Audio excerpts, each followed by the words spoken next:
94장 찬송하시겠습니다.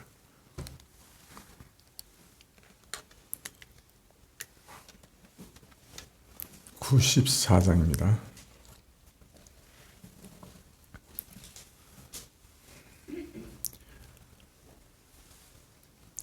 예수님은 누구신가?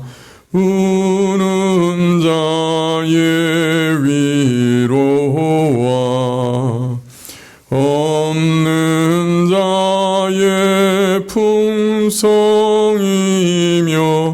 전한 자의 높음과 잡힌 자의 노임되고 우리 기쁨 되시네. 예수님은 누구신가? 약한 자의 강함과 눈먼 자의 빛이시며 병든 자의 고침과 죽은 자의 부활되고 우리 생명 되시네. 예수님은 누구신가?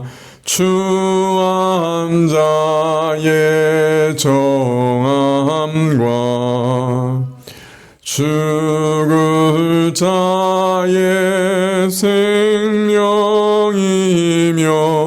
죄인들의 중보와 멸망자의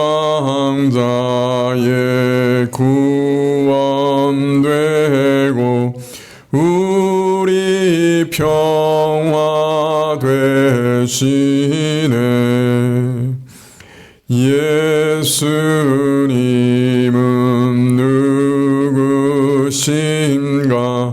온 교회의 머리와 만국인의 구주시며 모든 왕의 왕이요 심판하실 주님 되고 우리 영광 되시네. 3절입니다. 예수님은 누구신가? 추한 자의 정함과 죽을 자의 생명이며 죄인들의 중보와 멸망자의 구원되고 우리 평화 되시네. 예수님은 누구신가? 온 교회의 머리와 만국인의 구주시며 모든 왕의 왕이요 심판하실 주님 되고 우리 영광 되시네.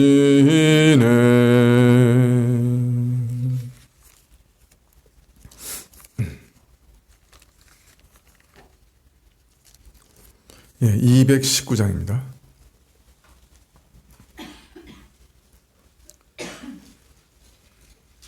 219장입니다.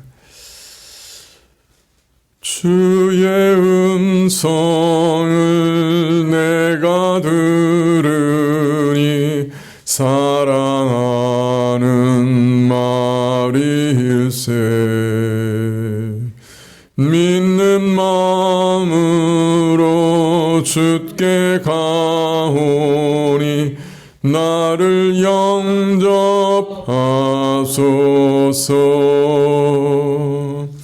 내가 매일 십자가 앞에 더 가까이 가오니 구세주의 흘린 보배 피로써 나를 정케 하소서. 주여 넓으신 은혜 베푸사 나를 받아주시고 나의 품은 뜻 주의 뜻같이 되게 하여 주소서. 내가 매일 십자가 앞에 더 가까이 가오니 구세주의 흘린 보배 피로써 나를 정케 하소서. 주의 보좌로 나아갈 때에 어찌하니 기쁠까. 주의 얼굴을 항상 배우니 더욱 친근합니다.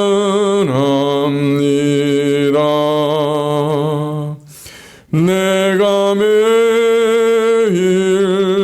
십자가 앞에 더 가까이 가오니 구세주의 흘린 보배 피로써 나를 정케 하소서. 우리 구주의 넓은 사랑을 측량할 자 없으며 주가 주시는 참된 기쁨도 헤아릴 수 없도다. 내가 매일 십자가 앞에 더 가까이 가오니 구세주의 흘린 보배 피로써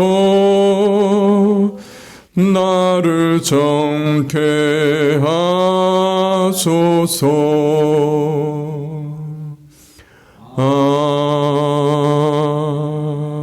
아멘.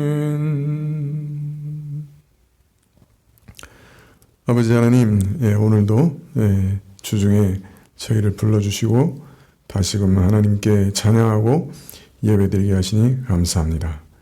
지친 몸과 마음을 이끌고 주 앞에 나왔사오니 하나님께서 성령으로 복 주셔서 저희 육신마저 상쾌해지게 하옵시고 저희 마음의 확신과 평강으로 임하여 주시옵소서. 참 세계 도처에서 전쟁의 소문이 끊이지 않사오며 많은 사람들이 죽음 가운데 내몰리고 있습니다. 참 사람이 어찌 이렇게 잔혹해질 수 있는가 생각될 정도로 상대방에 대한 미움이 가득해지고 참 증오가 깊이 뿌리내리고 있습니다. 평화의 길을 이 땅이 정말 알지 못하고 어디에도 참으로 사랑과 화평과 용서와 참 친절과 온유함과 오래 참음이 보이지 않습니다. 하나님, 참 지금 치열하게 전쟁하고 있는 땅에 평화를, 화평을, 화목을 알 수 있는, 또 그것을 구할 수 있는 참 지혜를 허락해 주십시오. 특별히 위정자들에게 지혜를 허락해 주시기를 간절히 기도드립니다. 이 땅도 참 늘 조마조마하면서 하나님의 은혜 가운데 지탱되어 왔는데 하나님께서 계속해서 은혜 가운데 지탱되어 갈 수 있도록 허락해 주시기만을 간절히 기도드리오며 저희 많은 죄를 사해 주시고 저희가 참으로 날마다 하나님의 진노를 불러일으킬 수밖에 없는 자들이오나 주 예수 그리스도의 이름을 힘입어 주 앞에 나아가며 용서함을 구하온데 하나님 참으로 이 나라의 많은 교회들 또 그 안에 있는 수없는 죄악들 용서해 주시고 우리 신자들이 거듭거듭 짓는 많은 죄들 용서하시옵소서. 주님 오래 참으시고 또 저희에게 참 새로워질 수 있는 시간과 기회들을 허락해 주시기를 간절히 구합니다. 주님 교회 안에 참 아픈 자들 오랫동안 질병에 시달리는 자들을 위해 기도하는데 하나님께서 자들을 치료해 주시기만을 다시금 기도드렸고 참 노년에 참 예배에 나오지 못하고 참 질병에도 시달리면서 은혜를 구하는 자들이 있었는데 하나님 저들을 붙들어 주시고 마지막까지 믿음을 견고케 하옵소서. 오늘도 말씀을 주시기를 구하올 때 예수님의 이름으로 기도합나이다. 아멘.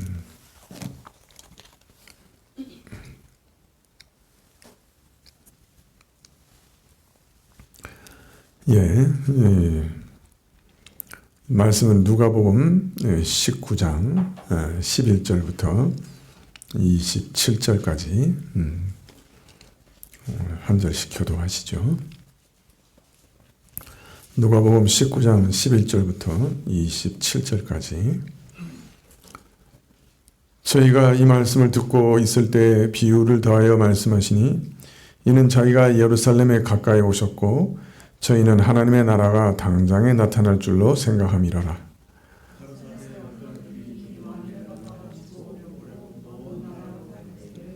그 종 열을 불러 은 열 문화를 주며 이르되 내가 돌아오기까지 장사하라 하니라.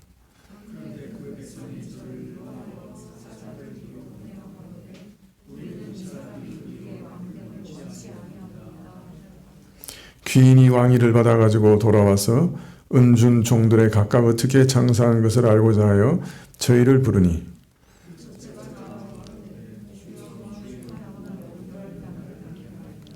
주인이 이르되 잘하였다 착한 종이요 내가 지극히 작은 것에 충성하였으니 10고을 권세를 차지하라 하고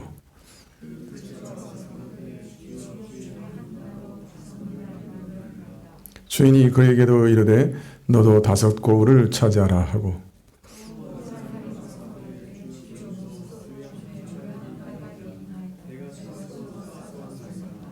이는 당신이 엄한 사람인 것을 내가 무서워함이라 당신은 투지 않은 것을 취하고 심지 않은 것을 거두나이다.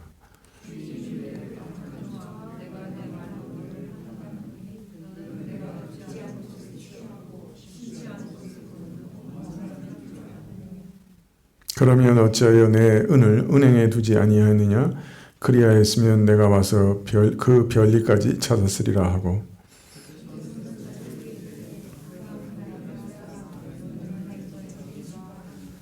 저희가 가로되 주여 저에게 이미 10문화가 있나이다.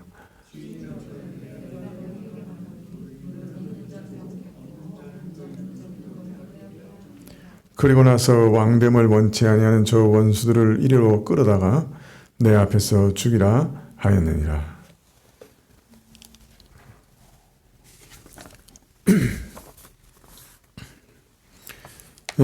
제자들은 예수님의 여행이 예루살렘에 가까이 이르게 되죠. 예수님께서 이제 이 예루살렘에 입성하시면은 하나님의 나라가 당장에 완성될 줄로 생각했습니다. 그러나 하나님 나라는 그 전체 역사의 진행에 있어서나 또는 신자 개인이 겪는 거룩한 변화에 있어서나 최종 목표, 그 완성에 이르는 것은 오랜 시간이 걸리는 일입니다. 우리가 우리 자신의 참 부족한 모습들, 날마다 범죄하는, 연약함에 넘어지는 그러한 모습들을 보고 참 안타깝고 답답한 마음 가운데서 참 한순간에 우리의 모습이 바뀌거나 기적이 일어나서 참 우리 생각과 삶이 전적으로 새롭게 되기를 바랄 때가 있고, 또 우리가 살아가는 이 땅의 모습이, 또 이 교회의 모습이 너무나 하나님 나라의 복된 상태와는 거리가 멀어서 참 고통스럽고 답답한 나머지 참 하나님의 나라가 오늘 당장 임하기를, 참 주께서 다시 속히 오늘이라도 돌아오시기를 기대하는 것은 참 어떤 면에서는 당연한 기대고 또 어떤 면에서는 자연스러운 일이기도 할 것입니다. 그러나 이런 하나님 나라가 즉각적으로 완성되는 것은, 그것을 기대하는 것은 성급한 것이고, 구원의 완성은 오랜 인내와 기다림을 필요로 하는 것이에요. 우리 개개인에 있어서도 참 오랜 세월 조금씩 성화의 길을 걸어가며 바뀌어가고, 우리의 지각과 생각도 조금씩 열리고 변화되고, 우리의 참 느끼는 감각도 자꾸 새로워지는 것이죠. 이 하나님 나라의 역사도 온 민족, 온 세상의 모든 민족에게 복음이 전파될 때까지 계속해서 이 땅에서 진행될 것입니다. 그러므로 이 모든 구원의 완성, 하나님 나라의 완성은 오랜 인내와 기다림이 필요한 것이지요. 예수님은 이런 사실을 비유로 들어 가르치시되, 한 귀인이 왕위를 받은 다음 다시 돌아오고자 먼 길을 떠나는 것과 같다. 즉 하나님의 나라는 그와 같다. 그렇게 비유로 가르치십니다.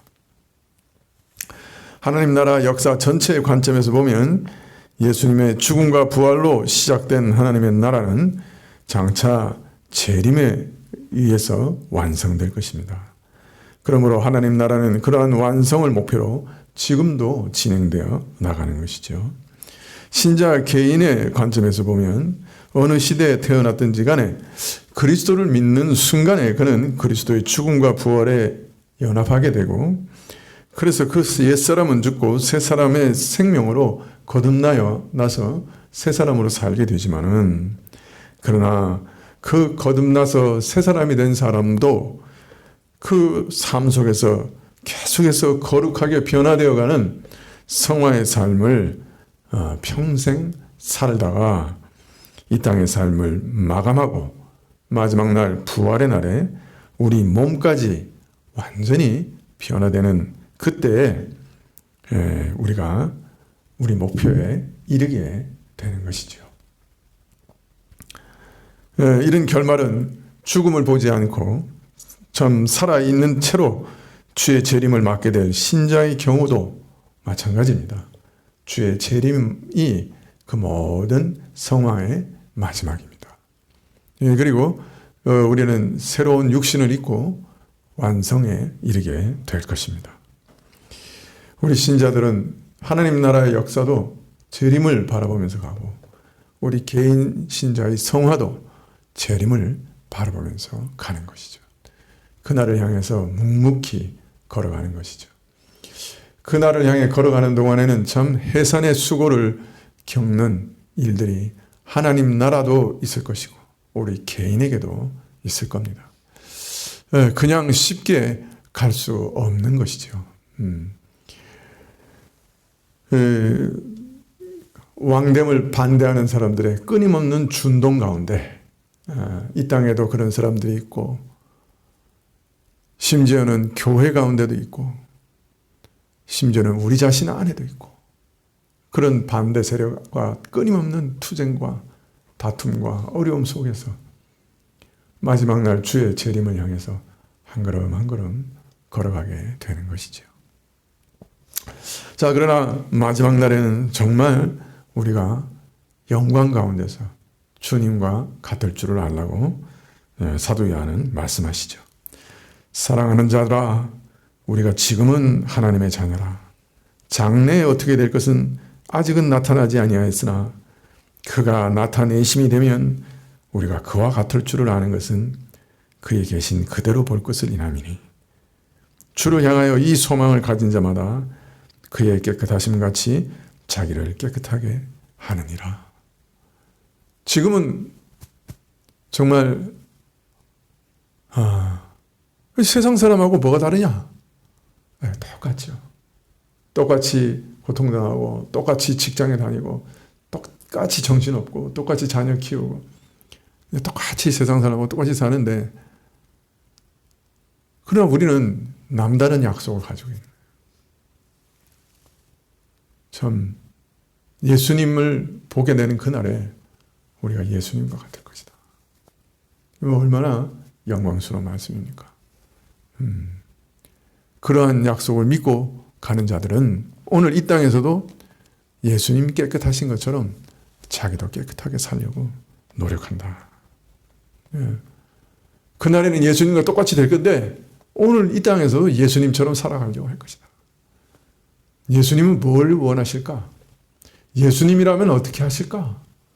그걸 생각하면서 예수님의 형상을 닮아 예수님과 같이 거룩하게 살아가려고 할 것입니다. 지금은 우리가 그날의 영광을 도무지 상상할 수 없습니다. 그러나 참 그날에 가면 그 영광이 환연하게 찬란하게 드러날 것입니다. 아브라함이 가나안 땅 전부를 하나님께 약속을 받았지만은 참 아내 사라가 죽었을 때 땅 한 평도 없어가지고 그 땅 해쪽 속에 가가지고 땅 한 평 샀어요. 그죠? 굴 하나 샀어요. 말은 당신은 우리에게 참 왕과 같은 존재입니다. 막 이러면서 막 띄워주지만은 왕창 바가지 써가지고 엄청 돈을 주고 참 동굴 하나 샀어요. 근데 매장지가 필요해서 동굴 하나만 사는데 그 앞에 있는 밭까지 다 샀어요. 2중 3중으로 덤탱이를 주고 하나님의 약속하신 땅을 샀습니다. 참 가나안 전체를 다 약속받았지만은 아브라함 수중에는 땅 한 평도 없었어요. 오늘 우리가 그와 비슷해요. 찬란한 그리스도와 같은 그와 같을 것이라고 하는 놀라운 영광을 약속받았지만은 오늘 우리 삶을 보면 참 비참하죠. 참 질병으로 비참하고 가난으로 비참하고 죄악으로 비참하고 우리 삶 모습이 세상 사람의 비참함을 그대로 가지고 있습니다. 약속을 받은 것이 하나도 없어요. 손에 없는 것 같아요. 그리스도의 영광을 약속받았는데 이 약속받은 게 손에 잡히는 게 없어. 그래서 우리가 믿음이 필요해요. 지금 믿는 사람들마다 그냥 막 그리스도처럼 환하게 빛나고 그냥 다 바뀌고 그러면 아마 세상 사람들 다 믿으려고 그럴 거예요. 그죠? 썩지 않은 몸으로 오늘 이 순간에 다 믿기만 하면 다 바뀌면 뭐 얼마나 좋겠어. 근데 우리 안에 가나안을 약속받았는데 우리 손 안에는 땅 한 평도 없어요.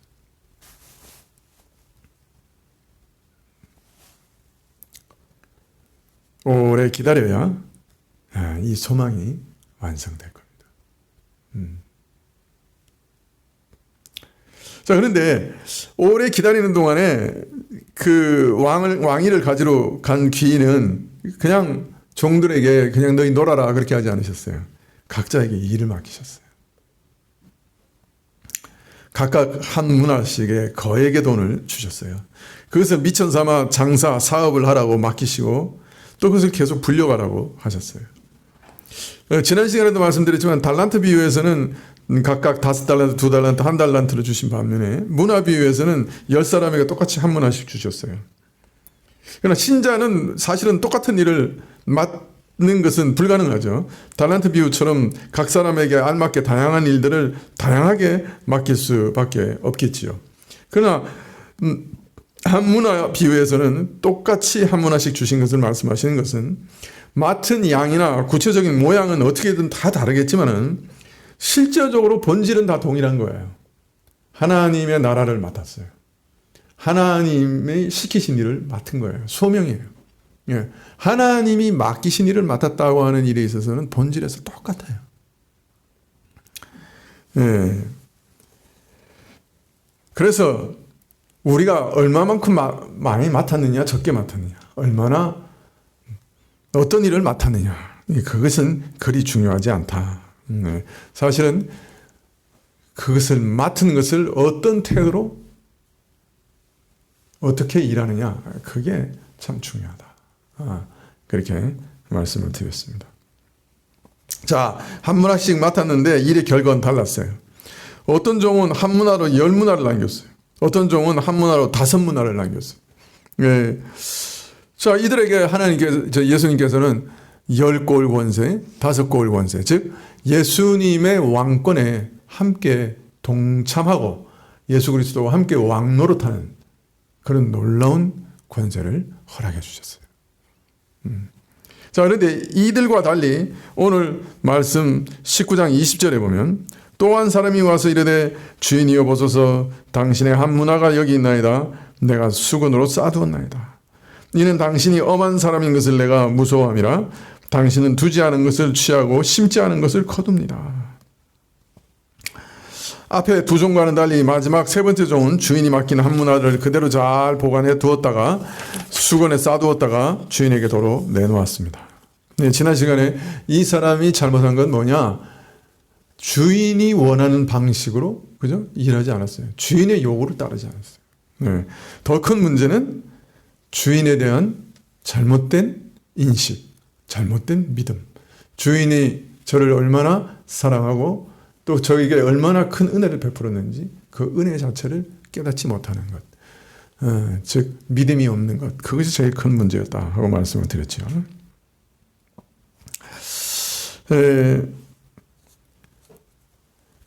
이처럼 10사람 중에 3사람의 경우만 오늘 이 비유에는 예를 들었지만은 지난 시간에 말씀드린 대로 실상은 두 부류에 대해서만 말씀하고 있다고 말씀드렸죠.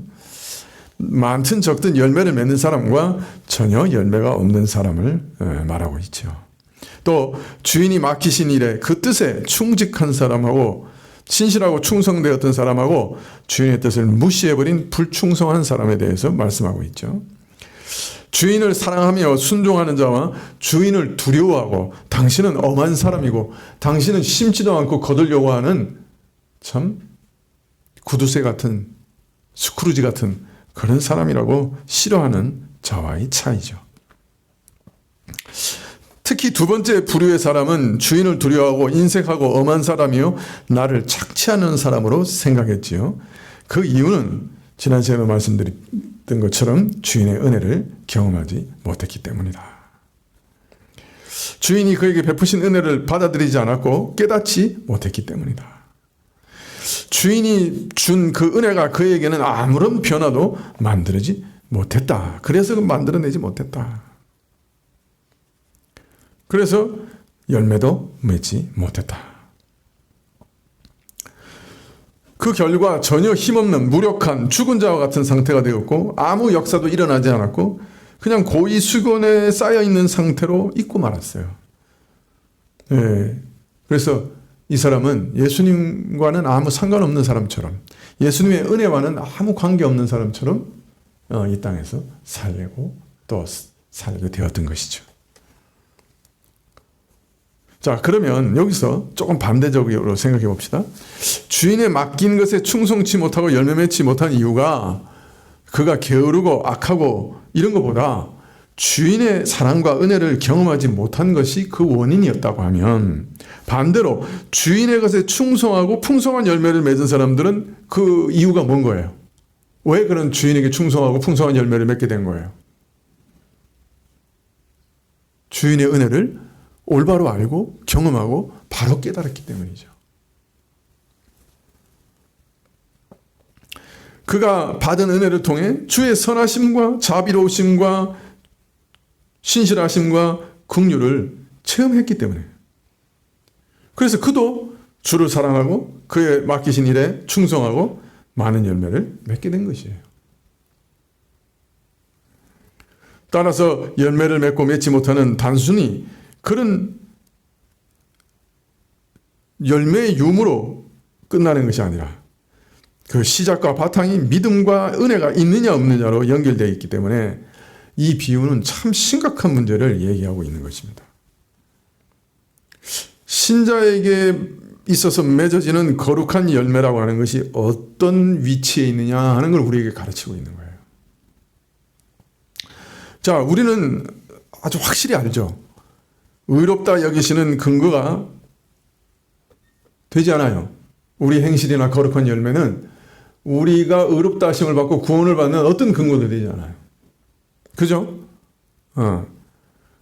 우리가 행하는 어떤 선행도 우리 구원에 1푼도 보탬이 될 수 없어요. 우리 구원은 전적으로 내 바깥에서 이루어진 그리스도, 그분을 통해서 우리에게 주어지는 거예요. 하나님의 은혜로 말미암아 공짜로 선물로 주어지는 거예요. 자, 그런데 이런 선물을 정말 받은 사람은 그럼 어떠냐 말이에요. 그 결과, 의롭다 하심을 받은 결과, 주의 자녀가 된 결과, 거룩함을 얻은 결과, 어떤 의미에서 신자에게서 그 은혜가 거룩한 변화로, 의의 열매로 열매 맺을 수밖에 없다는 거예요. 그리스도를 참으로 알지 못했어요. 아주 참 엄한 사람이고, 투자도 안 하고, 빼먹으려고 하고, 심지도 않고, 거두려고 하는 완악한 사람이라고. 이렇게 알았어요. 믿음이 잘못됐어요. 은혜를 경험한 적이 없어요. 그래서 열매가 없는 거예요. 그러면 역으로 정말 그리스도를 바로 안다면, 그가 누구신지를 바로 안다면, 그가 주신 구원이 어떤 것인지 바로 안다면, 그가 내게 베푸신 그 십자가의 사랑이 뭔지 아는 사람은 역으로 뭐가 있게 마련인 거예요. 열매를 맺을 수밖에 없는 거예요.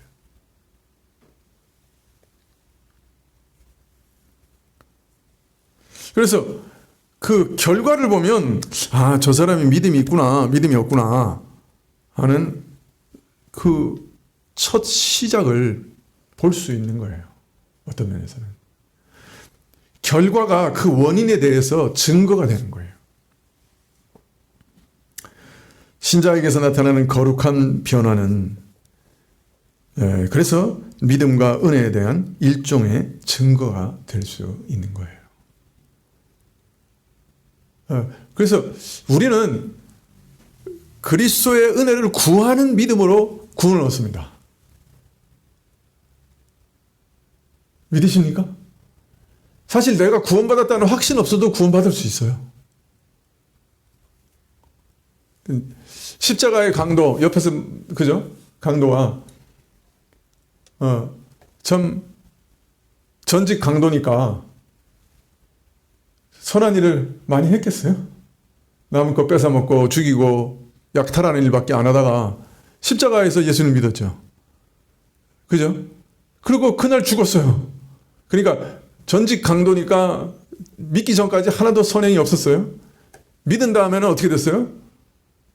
선을 행할 기회가 있었어요? 없어요? 없었어요. 바로 죽었어요. 근데 이 강도와 예수님께 그날 그 나라에서 날 좀 기억해 주세요 하고 구원을 구하는 믿음으로 구했어요.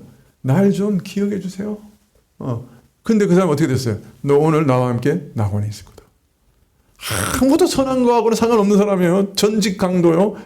그날 죽었어요. 아무 선을 행할 기회조차 없었어요. 그런데 너 오늘 나와 함께 낙원에 있으리라 하는 약속을 받았어요.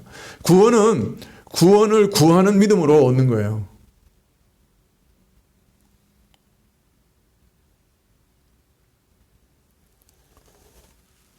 열문둥병자가 멀리서 예수님 우리 좀 고쳐주세요 그랬어요. 예수님께서 너희 제사장한테 가서 보여 그랬어요. 제사장한테 가다가 10명이 다 나음을 입었어요. 그죠?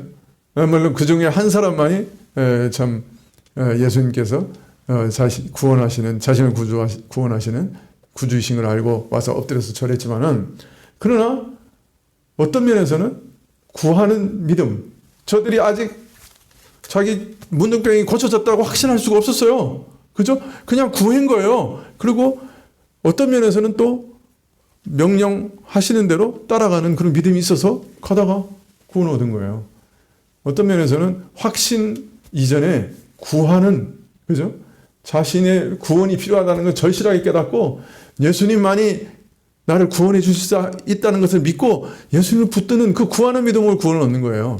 그런데 그 믿음은 예수님의 성품을 알아가고 예수님의 신실함을 알아가고 예수님의 약속이 어떤 약속인지를 알아가면서 구원을 확신하는 믿음으로 발전하게 돼요. 나를 부르신 그 하나님은 이렇게 신실한 약속을 신실하게 약속하신 거구나. 천지간에 하나님만큼 신실한 분은 없구나. 심지어는 하나님 자신의 생명을 걸고 약속하신 약속이구나. 그러니 이것이 어찌 이루어지지 않겠어. 확신하는 믿음으로 발전해 갑니다. 근데 그때 그 확신에 있어서 아주 중요한 도움이 되는 게 뭐냐? 바로 열매들이에요. 내 삶이 자꾸 변해가는 거예요. 내 삶이 예수 그리스도 자꾸 닮아가는 거예요.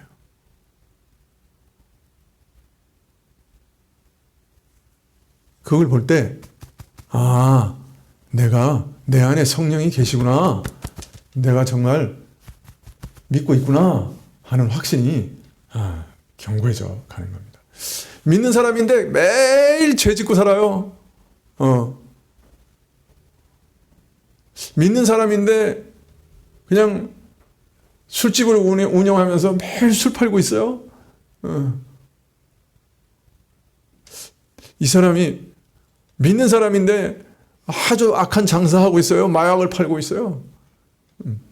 이런 사람이 자기 구원을 막 확신하고 있다. 그게 가능할까요? 나는 그냥 틀림없이 구원을 받았어. 아니에요.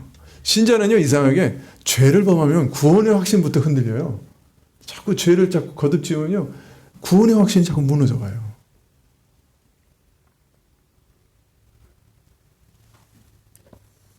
우리에게 있어서 이 거룩한 변화는 굉장히 중요해요. 역으로 우리가 참 믿음이 있다고 하는 가장 중요한 증거 중에 하나라고요. 다시 말씀드려요. 거룩한 열매로 구원 얻는 거 아니에요. 거룩한 열매로 구원 얻을 수 없어요. 그리스도 예수 그 이름 외에는 구원 얻을 길이 없어요. 그래서 자꾸 내가 내 열매로 구원을 확신하려고 하면 또 구원의 확신에 이를 사람도 없어요. 내가 열매가 많아요? 죄가 많아요? 그죠? 죄가 더 많이 보이죠. 그러나 내가 점차적으로 정말 거룩한 열매를 맺어가는 성화의 길로 잘 걸어가면 우리 안에 그 확신에 큰 도움을 받아요. 담대함에 큰 도움을 받는다.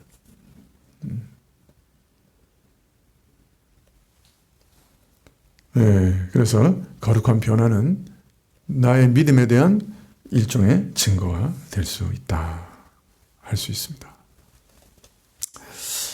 자, 19장 22절에 주인이 이르되 악한 종아 내가 내 말로 너를 심판하노니 너는 내가 두지 않은 것을 취하고 심지 않은 것을 거두는 엄한 사람인 줄 알았느냐? 그리하면 어찌하여 내 돈을 은행에 맡기지 아니하였느냐. 그리하였으면 내가 와서 그 이자와 함께 그 돈을 찾았으리라 하고 곁에 섰는 자들에게 이르되 그 한 문화를 빼앗아 10문화 있는 자에게 주라 하니.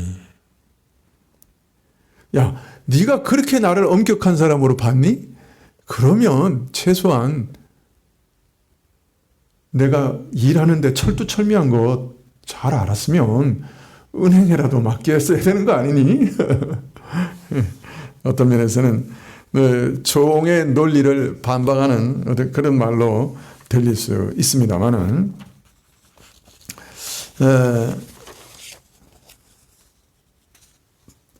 이런 말은 단순하게 하나님이 은혜를 베푸셨으면 한 문화를 주셨으면 어떻게든 섬기는 게 당연하지 않겠니? 라는 말로 뜻으로 하신 것은 아니에요. 왜냐하면 신자가 맺는 이 열매는 은혜의 보답이 아니라 은혜가 바탕이 되는 열매, 즉 자연스러운 것이기도 하기 때문입니다. 물론 성경에는 뭐 이런 말씀도 있어요. 신명기 32장 6절에 보면 우매무지한 백성아 여호와께 이같이 보답하느냐. 그래서 어떤 면에서는 너희가 어떻게 이 은혜를 이렇게 보답할 수 있느냐 이렇게 질문하시기도 해요. 그러나 로마서 11장 35절에 말씀하셨잖아요. 누가 주께 먼저 드려서 갚았으면 받겠느냐. 우리는 하나님께 모든 것을 받을 뿐이지 하나님께 우리가 먼저 뭘 주고 그래서 하나님 먼저 우리에게 갚으시게 할 그 어떤 것도 없어요. 그렇기 때문에 우리 열매는 어떤 면에서는 섬김으로 인한 그것으로 인해서 보답으로 드리는 뭐가 아니에요. 은혜는 그저 당연하게 우리에게 드러나는 자연스러운 것이에요. 다른 말로 말하면요. 너는 왜 그것을 썩여 두었느냐 하는 질문 안에는 그 하나님이 주신 은혜 안에 있는 생명력이 얼마나 강한 것인데 그것을 내버려 두었느냐 하는 질문이 들어있는 거예요. 우리 새 생명은 아주 강력한 생명력이에요.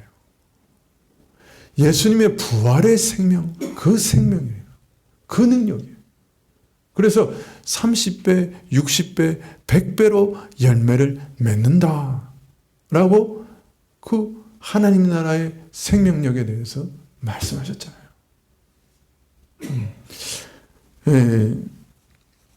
우리는 참 매일 죄에 엎드러지고 참 자꾸 참 아까도 처음에도 말씀드린 것처럼 막 너무 세상 사람하고 별로 다른 것 같지 않고 그죠? 그냥 약속은 받았는데 딱 한 평도 없는 그런 상태 같이 그렇게 살아가요. 그렇지만 우리 안에 숨겨져 있는 생명의 능력은 어마어마한 거예요. 그리고 그것은 아무리 숨겨놔도 가만히 있지 못해요. 30배, 60배, 100배로 열매를 맺는 생명이에요. 그래서 이 꾸중은 사실은 너 왜 그렇게 갚지 않았어? 너 내가 이렇게 엄한 사람이라고 하면 이자라도 만들어내야 되는 거 아니야? 왜 그렇게 이 열매가 없어? 이 말이 아니에요. 야, 내가 준 그 생명은 얼마나 강력한 것인지 네가 아느냐? 그것은 30배, 60배, 100배의 열매를 맺는 생명이야.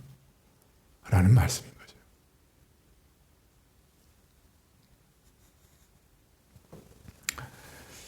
우리가 받은 새 생명은 뭔가를 만들어내요. 뭔가 우리 생각과 우리 삶에 뭔가를 만들어내요. 변화를 만들어내요. 결과를 만들어내요. 뭔가 살아 움직여요. 죄를 미워하게 돼 있어요. 죄를 지으면 그 양심이 견디지를 못해요. 그냥 일반적인 양심이 아니에요. 성령이 일깨우시는 성령의 근심을 느끼게 돼요. 죄를 미워하고 죄를 떠나기를 간절하게 사모하게 돼요. 다른 사람들은 돈 주고도 싫어하는 의, 사랑, 생명, 화평 인내, 자비, 충성 이런 거 구하게 돼요. 다른 사람들 돈 주고도 싫어하지. 야, 너 원수를 사랑해. 너 원수도 미워하지 말고 용서해. 돈을 억수로 갖다 준다 그래도 싫다 할 거예요, 사람들이. 그죠? 내가 왜 용서하냐고. 내가 내 원수를 왜 용서하냐고. 이번에도 그 팔레스타인 사람들 그냥 몇십 년을 갇혀 살았잖아요. 그죠? 어떤 면에서는 그 좁은 지역에 그냥 완전히 갇혀서 살았어요. 얼마나 미워했는지 이스라엘 사람들 자기하고 자기에게 직접적으로 해를 끼치지 않는 사람들은 막 목을 치고 애까지 다 잔인하게 죽이고 그냥 미움에 악이 받쳐가지고 악마같이 변해가지고 일을 했어요. 그럼 몇십 년간 어릴 때부터 자기를 그죠? 거기다 가둬놓은 이스라엘에 대해서 이를 버득버득 갈다가 그냥 이번 기회에 내가 풀리라. 얼마나 무서운 일을 저지르는지 몰라요. 그런 사람한테 야, 너 원수도 사랑해야 돼. 너를 가둬놓고 몇십 년간 괴롭힌 그 이스라엘 사람도 사랑해야 돼. 억만금을 갖다 준다고 해도 싫다 그럴 거예요. 어떤 면에서는 난 그 미움을 못 버려. 근데 세 사람은 달라요. 자기를 그렇게 박해하고 그렇게 억울하게 하고 미워하고 하는 사람도 사랑해요. 저 사람이 영원히 살아야 되는데 저 사람 그래도 죽지 않고 살아야 되는데 하나님께 기도해요. 저 사람도 살게 해주세요. 그 무서운 형벌에서 벗어나게 해주세요. 그죠? 저 사람이 자기가 하는 짓도 몰라요. 하나님. 뭔가가 무엇인가 변화가 일어나요. 하나님을 의식하게 돼요. 안 의식하려고 해도 하나님이 나를 보고 계시는 것을 내가 자꾸 느껴요.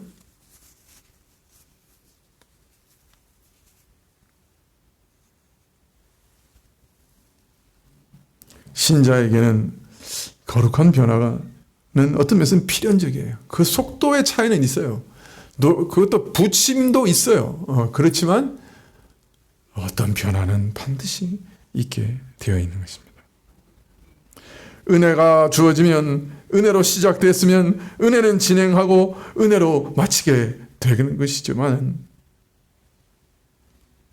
그 마지막 은혜까지도 은혜예요. 그래서 바울은 내가 어느 사도보다 더 많이 수고했지만 이거 내가 한 것이 아니고 하나님의 은혜라. 이처럼 은혜는 우리에게 온전한 은혜이지만은 그러나 그것 자체가 새 생명의 역사이기 때문에 그것 자체가 선물이고 그것이 가장 큰 상급이기도 하죠. 그리고 새 생명은 반드시 은혜를 통해서 은혜를 또 낳아요.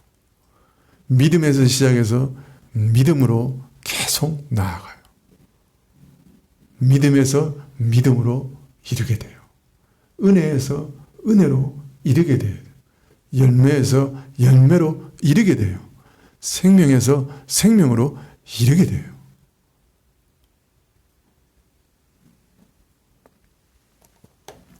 어떤 사람들은 나 마지막 날 귀한 상급을 받아야 해서 그래서 내가 여기서 이 땅에서는 좀 고생도 하고 내가 좀 참기도 하고 내가 선도 좀 행하고 뭔가 앞날에 뭔가 좋은 걸 얻어내기 위해서 오늘 고생하고 이렇게 생각하는 분들도 있어요. 물론 그것도 일종의 믿음이기도 한데 그러나 사실은 거룩한 삶 자체가 상이에요. 거룩한 삶 자체가 목표예요. 그 대가가 아니에요. 그거 자체가 목표예요. 그걸 위해서 우리를 부르신 거예요. 그게 목적이에요. 우리 인생에. 하나님의 형상으로 거룩하게 변화되는 것 자체가 영광이고 축복이에요.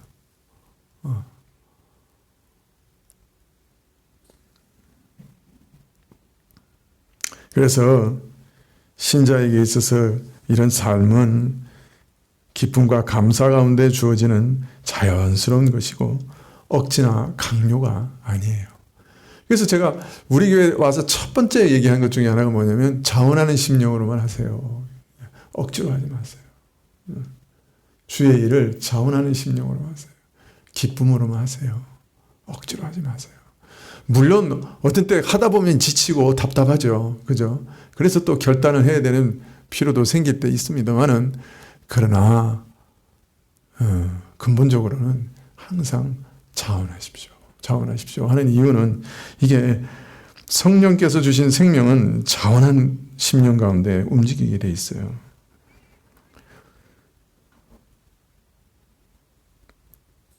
강요하는 것이 아니에요. 억지가 아니에요. 물론 신자도 마지막 결승점을 향해 달리는 선수처럼 간절함과 진지함과 사력을 당해서 수고하고 노력하는 그런 면이 있어요. 자신의 연약함을 스스로 조심하면서 날마다 자기를 복종시키는 절제와 인내도 있어요. 시험과 유혹으로 인한 갈등 가운데 영적 전쟁의 긴장과 그 수고로움도 있어요. 그러나 믿는 자의 거룩한 변화는, 그것을 지향하는 그 힘은, 그 동기와 성향은 자연스러운 거예요. 막을 수 없는 거예요. 뭐 물이 솟아나오는 것 수도꼭지 꽉 막고 있으면 그 막을 수 있습니까? 생명을 틀어막는다고 막을 수 있습니까? 터져나오죠. 그런 것이에요.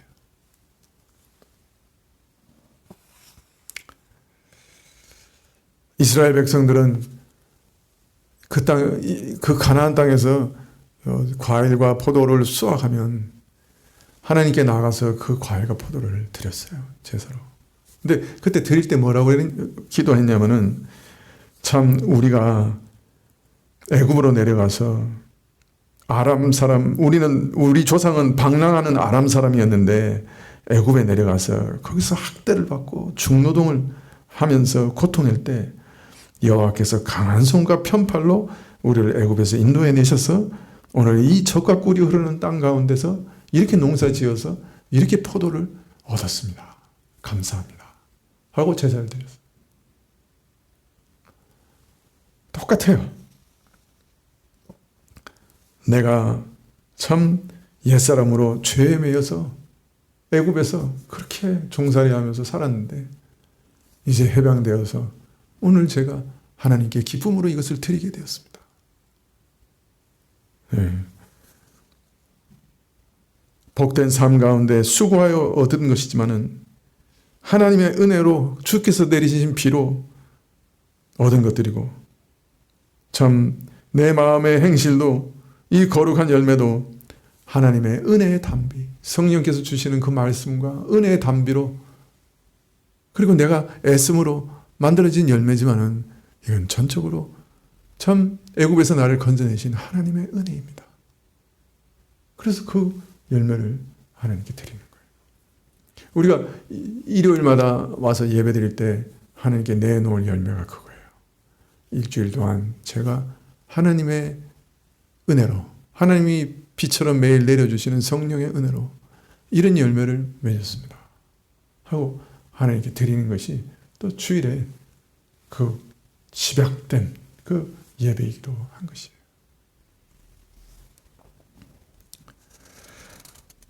(25절에) 그들이 이르되 주여 그에게 이미 열문화가 있나이다. 주인이 이르되 내가 너희에게 말하노니 무릇 있는 자는 받겠고 없는 자는 그 있는 것도 빼앗기리라. 그리고 내가 왕대 원하지 아니하였던 저 원수들을 이리로 끌어다가 내 앞에서 죽이라 하였느니라. 이처럼 마지막 날에는 맡긴 것에 대한 계산이 있을 뿐 아니라 주의 다스림에 거스르고 반역하는 세력들은 완전히 굴복당하고 심판받게 될 것을 말씀하십니다. 하여튼 여하튼 마지막 날에는 계산이 있어요.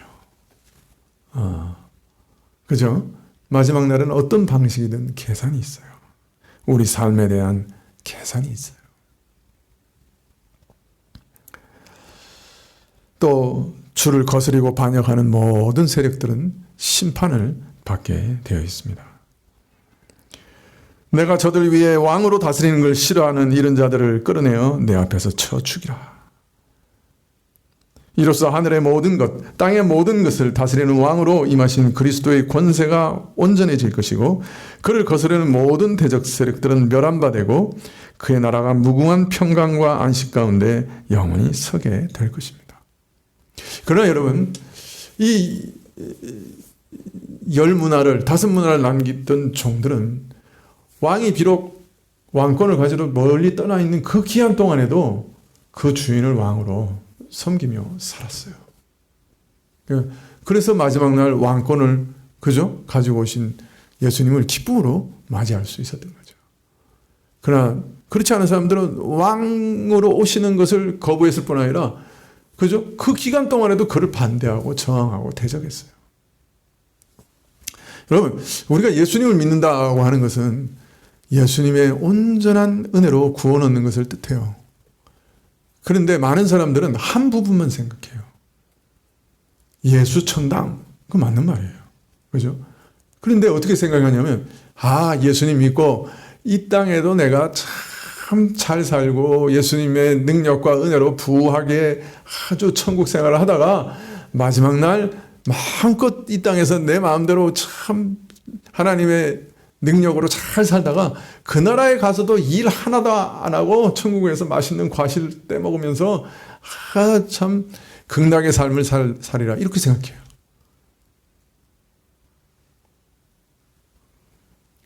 여러분, 그러나 그 나라도 그렇고 이 땅도 그렇고 예수님을 믿는다고 하는 것은 예수님을 내 왕으로 믿는다 하는 사실도 포함하고 있는 거예요.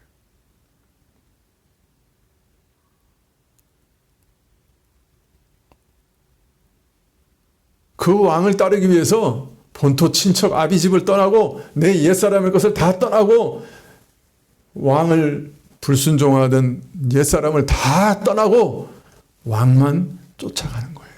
그게 믿음이에요.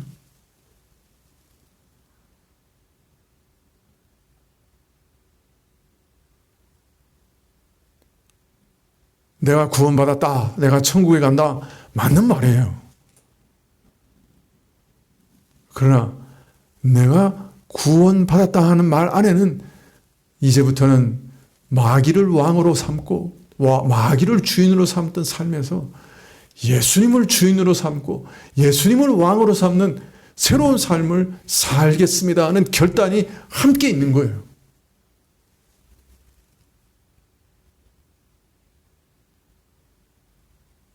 구원은 참으로 예수님의 은혜로 공짜로 얻습니다. 그러나 그 받은 구원은 바로 나를 하나님의 백성으로 만들고 하나님의 자녀로 만드는 거예요. 하나님의 백성은 하나님을 왕으로 믿고 섬기는 백성이에요. 그리스도의 왕권을 인정하고 그의 왕권에게 복종하는 백성이에요. 이 땅에서도 그리스도께 순종하며 사는 거예요. 내 뜻대로 살지 않아요. 내 맘대로 살지 않아요. 그 어떤 것도 내 뜻대로 하지 않아요. 주의 뜻이면 내가 일도 하고 주의 뜻이면 내가 일도 하겠습니다. 내가 좋아서 이 일을 하고 내가 싫어서 저 일을 안 하고 그런 거 없어요.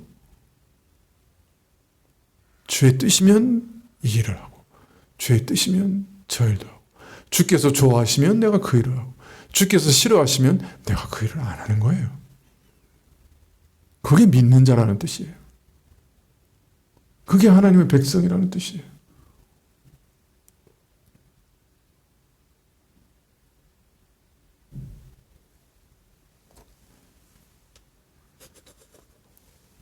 그리고 마지막 날 그 무궁한 나라에서 그 그리스도의 왕권에 동참해서 나도 왕노릇 하는 거예요.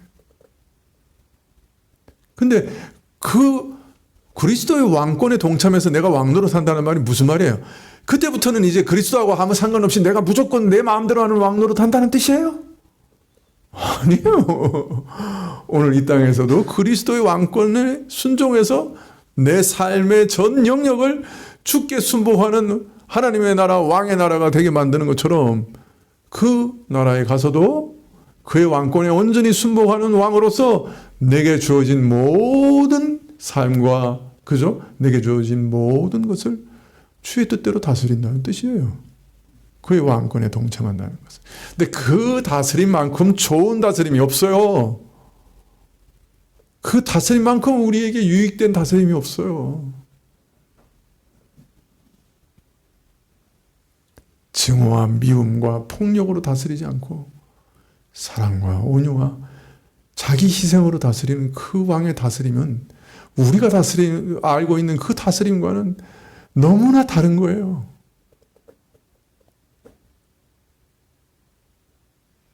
그 다스림을 정말로 아는 사람은 제발 제게 왕되어 주시면 좋겠어요. 저를 좀 다스려 주시면 좋겠어요. 그렇게 대답해요. 제발 저를 저대로 내버려 두지 마시고 주님이 좀 저를 다스려 주세요. 그렇게 얘기한다고요.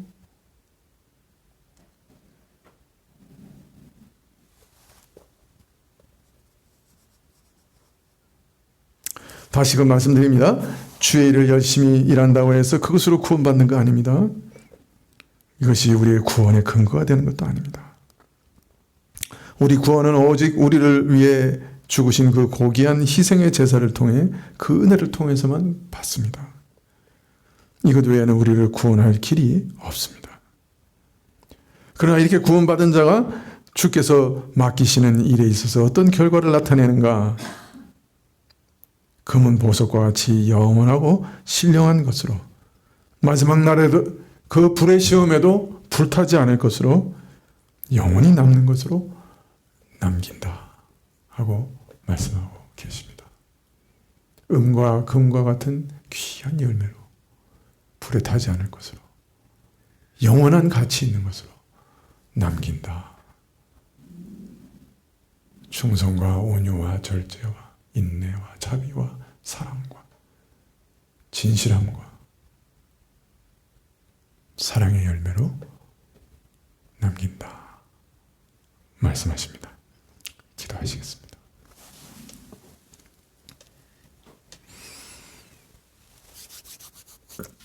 주여, 주의 다스리심이 저희 마음 안에 충만하게 하옵소서. 주의 말씀과 성령의 다스리심이 충만하게 이루어지게 해 주옵소서. 성령의 충만함을 구한다는 것이 바로 그것이오니 충만하게 임하사 저희를 다스리시옵소서. 그리하여 우리 안에 주의 백성으로서의 온전함이, 온전한 충성과 사랑의 열매가 가득 드러나게 하옵소서. 은혜 위에 은혜를 허락하옵소서. 예수님의 이름으로 기도합나이다. 아멘. 네, 하늘에 계신 우리 아버지시여, 이름이 거룩히 여김을 받으시오며 나라에 임하옵시며 뜻이 하늘에서 이룬 것 같이 땅에서도 이루어지이다.